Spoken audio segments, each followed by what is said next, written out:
Hey guys, I am Big and Scary. I'm bringing you another StarCraft 2 replay from Team Echo, this time featuring in our bottom left-hand side Echo's Jadepop, our blue Protoss, and in the top right we have Echo's Virus, our red Terran. This is round 1 of the best of 3 single-round elimination. Echo's Virus won his first round. Jadepop, however, was not... he didn't officially win his first round. However, he got on to the second round because Horderon had to withdraw from the tournament, and we needed somebody to fill the spot, and which is great because Jadepop, you know, Protoss versus Terran, it's a fantastic matchup, and he's definitely the bee's knees when it comes to Protoss.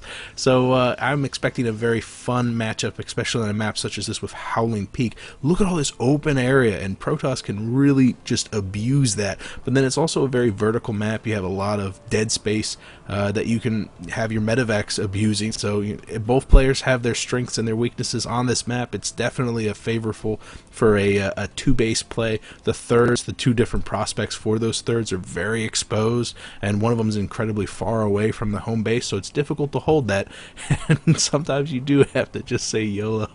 Virus, yeah, sometimes you do. You just go one base, you go two base, and you go all in. And in a 1v1 where it's on the ladder and you really don't know the type of person, that play can definitely pay dividends. However, Virus and Jadepop both know that they're going to be dealing with each other for at least one more matchup, and they are familiar with that playstyle, so you have to kind of put the kitty gloves on that. You've got to approach the other person kind of cautiously, do a little bit more passive builds than you would normally expect to feel out how the other player is actually feeling. So that first barracks is going down. Haven't seen the supply depot. Howling Peaks is a pretty big map, so the probe might arrive just barely in time to sneak through. No.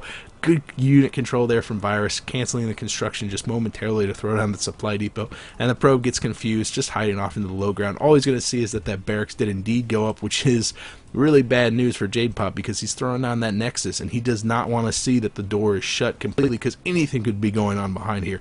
He could be dealing with a Banshee rush, and that would be absolutely devastating for him. Let's be honest, this is Heart of the Swarms. He's going to be dealing with Hellions, well, more likely than not.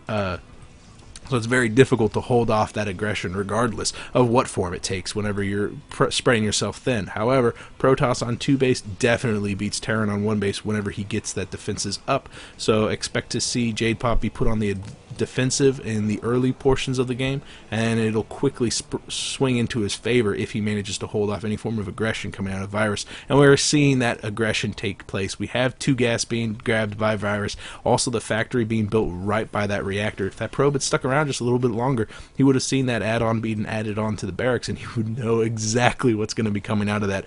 Maybe not exactly. Sometimes you get a reactor so you don't have to build a couple extra barracks before you take your natural. But in the Heart of the Swarm metagame, this is very much in vogue to get that reactor, to get out those Hellions. Those battle Hellions absolutely ravage probe lines, especially whenever there's 2 of them, which means the anti-air from Jadepop is going to be very spread thin. He is adding on another gateway with that Cybernetics core. He's already got that gas started, so he's going to be able to work on that tech, work on getting the anti-air out necessary to deal with these drops, which Virus is going to be pushing with. You see the starports being added on, 2 Hellions already on the way. This is going to be, it's a nice timing too. It's very fast. He's definitely cutting quarters. He hasn't wasted any money buying a command center up on the high ground so he can expand on the back of this pressure. I think what Virus is hoping for is to do quite a lot of damage to the probe line, and let's be honest, he probably will. I mean, it's a very effective playstyle right now. It's very hard to hold off, especially whenever you're spread thin like Jadepop is. But man, he's got that. His macro is looking fantastic. He's got 11 workers. The mineral income is just booming. So he's definitely got good income on all accounts. Really, the gas is going well. He needs a little bit more infrastructure to spin down the extra minerals and gas he's going to be accumulating, and with that I think he's going to be thinking about doing some pressure too. He's got that proxy pylon position. Where is it? Here we go.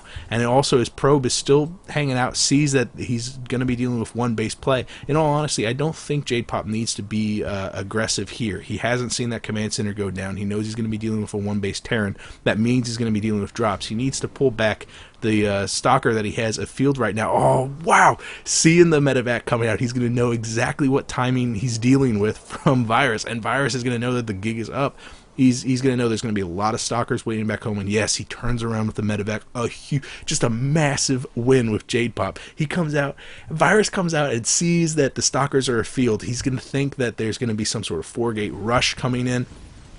He's turning around with the Hellions. He's going to be dealing with that probe, but this is fantastic read from both players, really. Jadepop knowing that he needs to be aggressive with those stalkers, getting out there, seeing that he was on one base, scouting that medevac, immediately turning around to defend his home base, buying himself probably tens of seconds to defend back at home. And then on the other side, I think Virus misreading the situation, thinking that there's going to be some sort of all-in himself, pushing out. Had he scouted that? No, he hasn't even scouted the enemy's base. He doesn't know about this Nexus at all. Wow, Virus is going to be in a terrible position because he was doing so well. He had a fantastic drop planned. He was only going to have to deal with a handful of stalkers.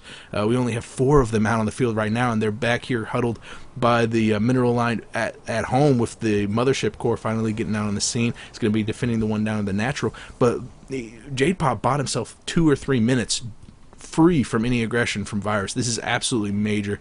Virus is going to have to do quite a lot of damage with this delayed push now, and I think he's doing this in the proper form. Those siege tanks no longer require siege tech.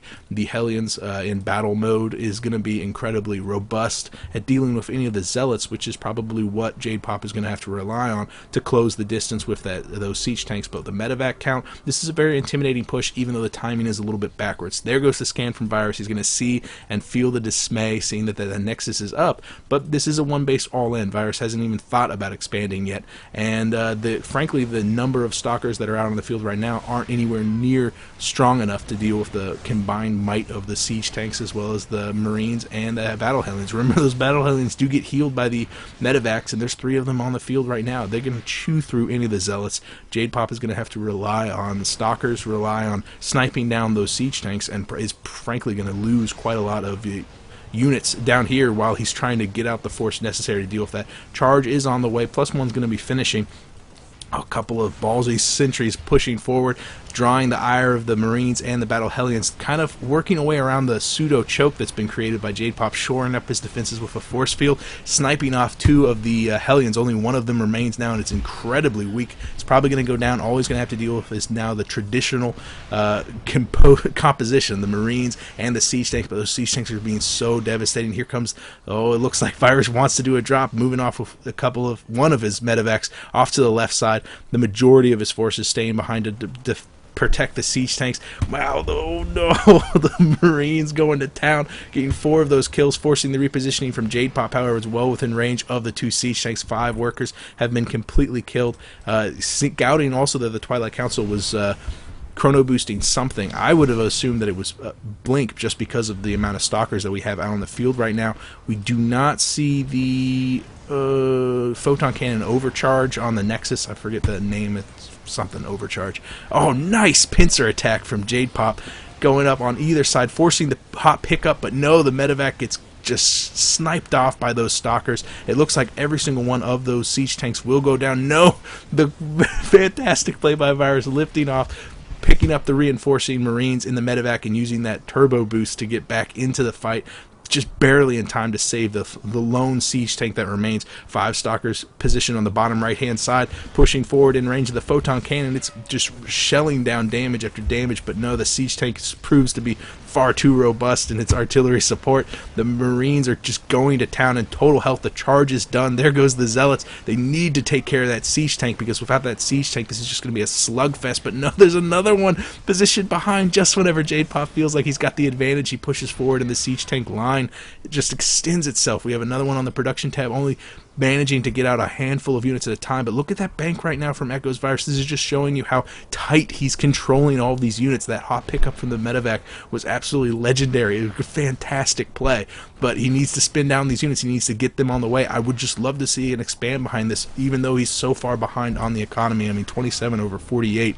There goes the snipe on that last handful of units, forcing the pushback. But no, Virus cannot afford to lose this battle, and this is just showing you how serious he's taking it. He's pulling every single one of his SCV. This is going to be the last hurrah. Will it be enough of a meat shield to protect? Oh no, Jadepop moving out with his entire force. This is terrible.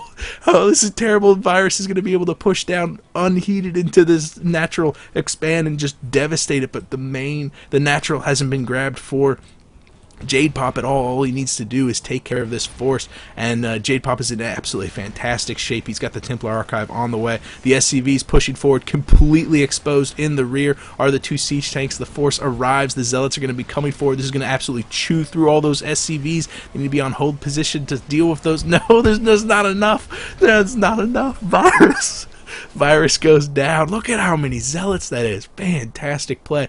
I mean, MVP is the Stalkers that scouted that push out, and Virus even uses his boost to cover this distance, which is really the delicate distance, because he knows that there's destructible debris here. Nothing's going to be hiding out here unless he was scouting that third. So as soon as he cleared this little crevice, he was going to be fine. And he could have dropped in any one of these 2 bases. There was like 4 Stalkers, maybe just 2, out on the field by the time those Hellions were going to be hitting that base. Virus was in absolutely fantastic shape, but then he scouts the Stalkers. He thinks he's going to be dealing with a 1 base all-in from Jadepop, and he turns around. And if he had sent a single SCV to scout that, he would have known that he was dealing with a 2 base Protoss. He would have known that he wasn't going to have any problem protecting his home with those Hellions far afield. Wow, this absolutely fantastic play. I'm looking forward to Game 2. Game 1 goes to Jadepop, and Virus is going to have to win the next 2 to stay in this tourney. I will see you guys later. I am Big and Scary. Bye.